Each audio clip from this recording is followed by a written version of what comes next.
Hello everybody, welcome back to From Rhythm to Algorithm. We continue on with our derivation. What does sensorality stabilize? Progressing our linguistics to show a fundamental differentiation to stabilize our definition, show the direct iteration of our variable sensorality, and make it a not variable. Continuing on. So the big connection, an averager, that was our unique syllability string of letters. Right? It's not established anywhere in ontology, but it conceptually makes sense. If you censor something, you're averaging it. That's how you sort stuff. And so, averagerality is algorithmicality. We pointed out the base is rager, but it's also age. And you can see the symmetry, again, it's bounded by those R's. And so, some of this internal symmetry stuff, I'm not sure how to formalize, but it's apparent if you just look at the letters and see it when it appears. And again, all of this progression is shown conceptually in the letters. Again, if you type out all of the transcripts of the things I say, all of these geometric relations are showing this reduction. That's why I don't spend too much time on it.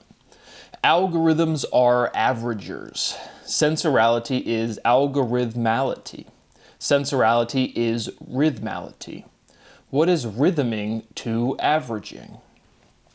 Connecting the two concepts, questions, as we've pointed out plenty of times previously, that is the point. And that's the point of this entire building, is that these two concepts have been connected at this point in the derivation. Backwards is reverse. Themes are averages. Themes are consistencies. Sensorality is motifality. Again, this word we already have, again, we're connecting cliches. We are filling out a word family. We are showing that direct iteration. So we literally already have a word for recurring theme is the working definition for a motif. And motif is very close to motive, which is very close to motion, right? It's just this direct iteration, and the closer, right, this finiteness, the closer we get to the base, again, we're just taking one step forward, because in the same way, if you go 2 to the first power, it's 2. 2 to the second power, it's 4. But it builds really, really quickly. It exponentiates, and so do the logical implications of theorems, of the language you use, right? We're still in this environment where there's infinitely many things that we don't even know how to structure questions around. There are infinitely many things that are true that can't be proven, which is a subset of the things that, again, we don't even know how to question or structure or anything, and then the things that we can prove. And so we're right on that boundary of, what can we prove? Because we're demonstrating the completeness of logical structure.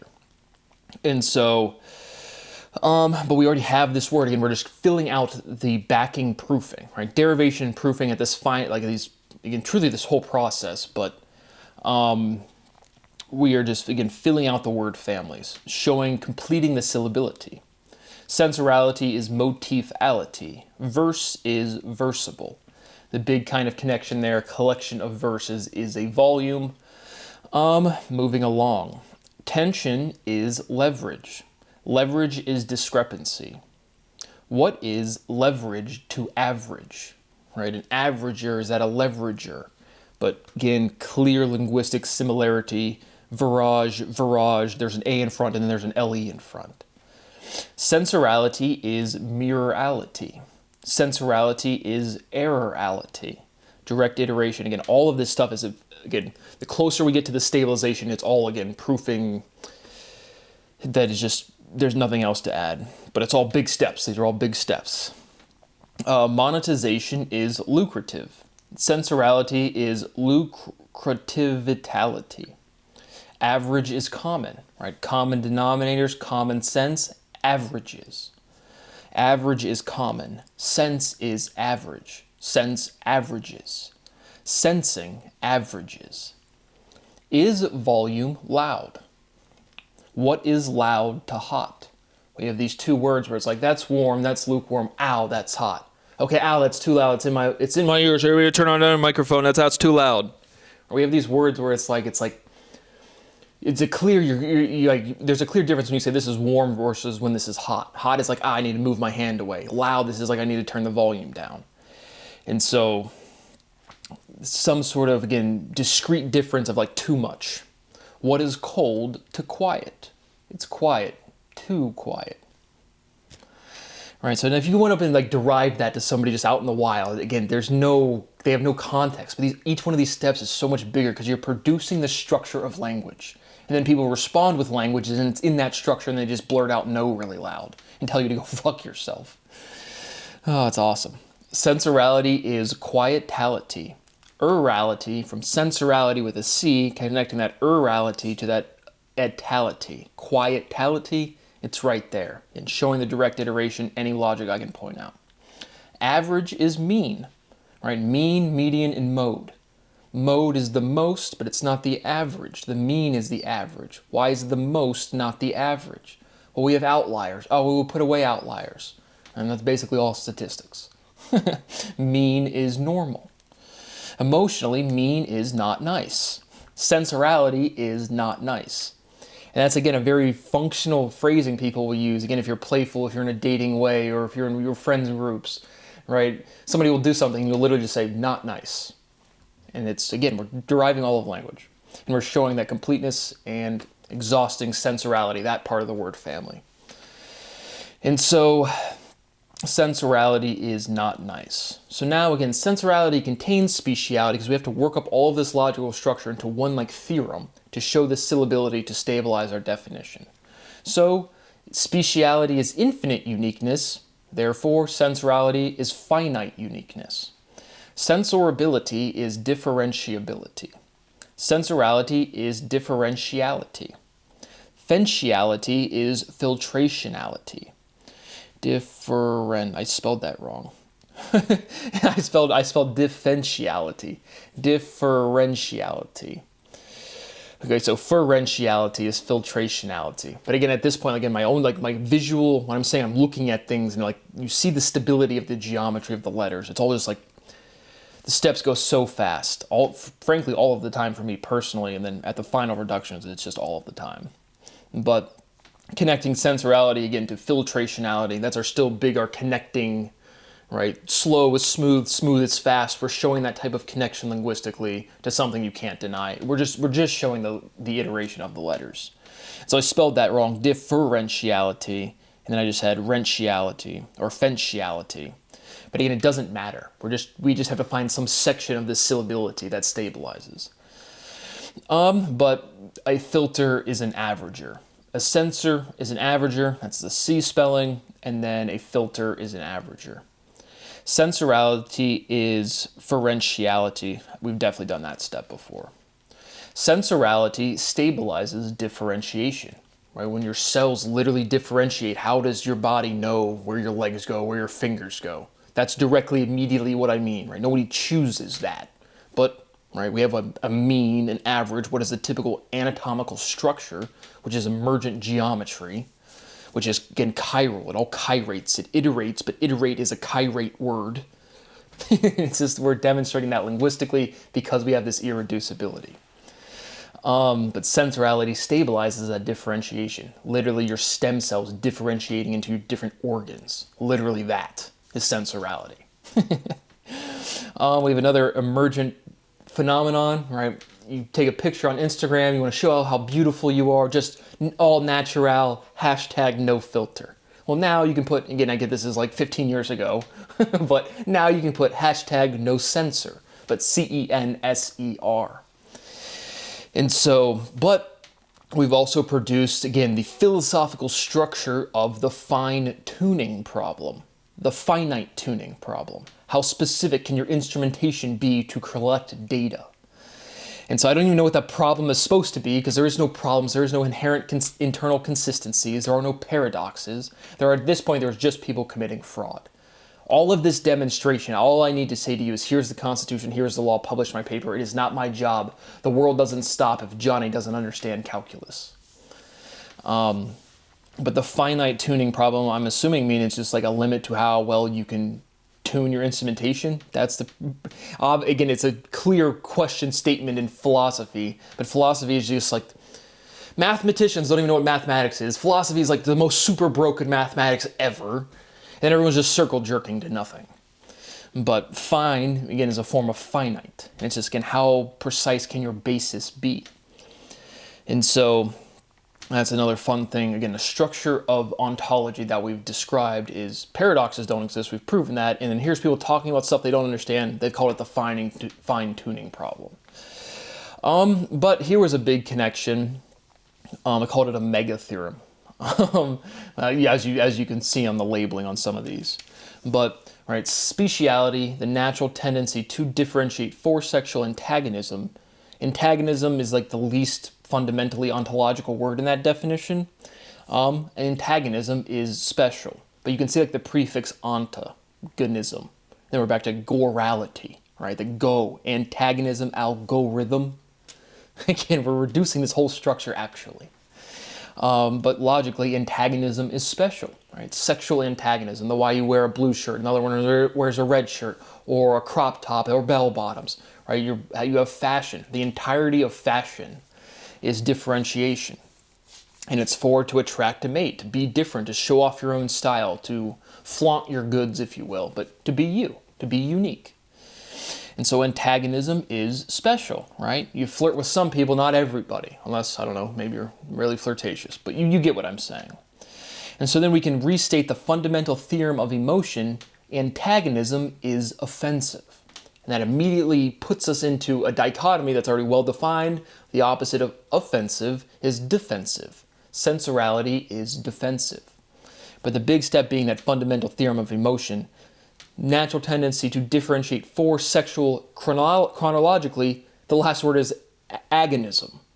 And so we have antagonist and protagonist, but antagonism is offensive. It just means you're like getting at somebody. And so now again, we've encapsulated the entirety of the derivation of speciality, completely and entirely. And so now this final reduction, again, is entirely me reworking the entirety of physics. Well, not reworking, but again, demonstrating the completeness of analysis. Any fundamental realization that could exist is contained within this proof. And so that's fun. But that is our fundamental differentiation: speciality, antagonism, offensive. Sensuality is the opposite of speciality. It is defensive.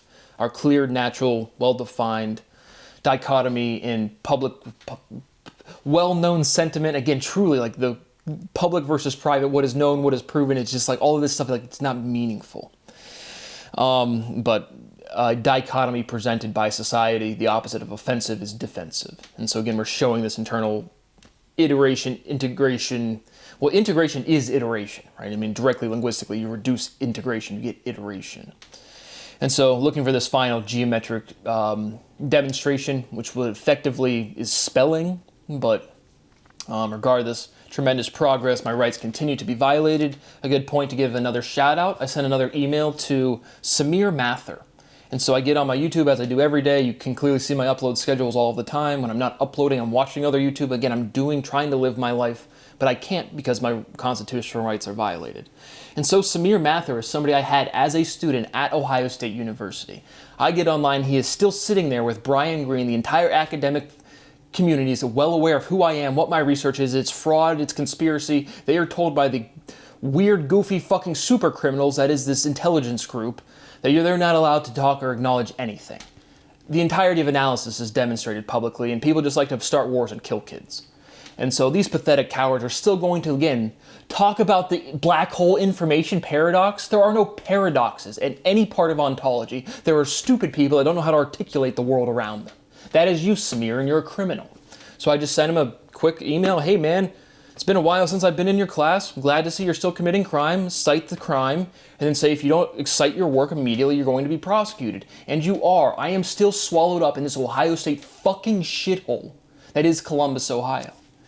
And again, so that's the people in the future watching. These people, again, that person is 20 minutes down the fucking street from me. And he's getting paid a good, comfortable salary as healthcare, and I'm over here with fucking liver disease. Because I can't fucking properly eat food. That seems fair. That seems reasonable. That seems what a man would do. And I even included some dichotomistic pairs, like namaste or namaskar, danyavad or danyabad. I mean, that's a direct iteration of the V and the B, just like you have in Spanish. Vamos or vamos, danyavad or danyabad. Depends how close to Nepal you are. But Samir, he gets to be a physicist even though he's not one, and it's still genuine. I can still sit here, watch him talk to Brian Greene and be like, thinking he's fucking doing something. All anybody is doing, Brian Greene he's always been a weirdo. He's never even been like, none of these people are physicists. They're effectively like administrators of science. They have a job and they don't do the derivation. They don't produce the scientific work, the proofing themselves. They basically are effectively administrators of history and philosophy. Is effectively practically what anyone that's called a physicist, a tenured track or a tenured department chair at a Research One institution, they go watch their work. Go watch Samir Mathur and Brian Greene right now. The video was uploaded on World Science Festival yesterday. And they're sitting there talking about stuff that has been proven, the entirety of it. You can't open your mouth and not articulate something that is directly... And it's like, because Samir is still learning. Samir is not Brad. Samir hasn't learned all of this shit. And they're just talking their own fraud out loud. It is criminal activity. But again, the Ohio State University is just such a deplorable, abysmal, festering fuckhole of crime. Led by Leslie Wexner, who's a direct ties to super criminal, triple pedophile. Which again is just like a front man. Jeffrey Epstein is not the whole edifice of whatever the fuck that shit is. And so... it's just, and all of this whole process, me emailing my alcohol partners, me emailing anybody is just to get money to get away from you people.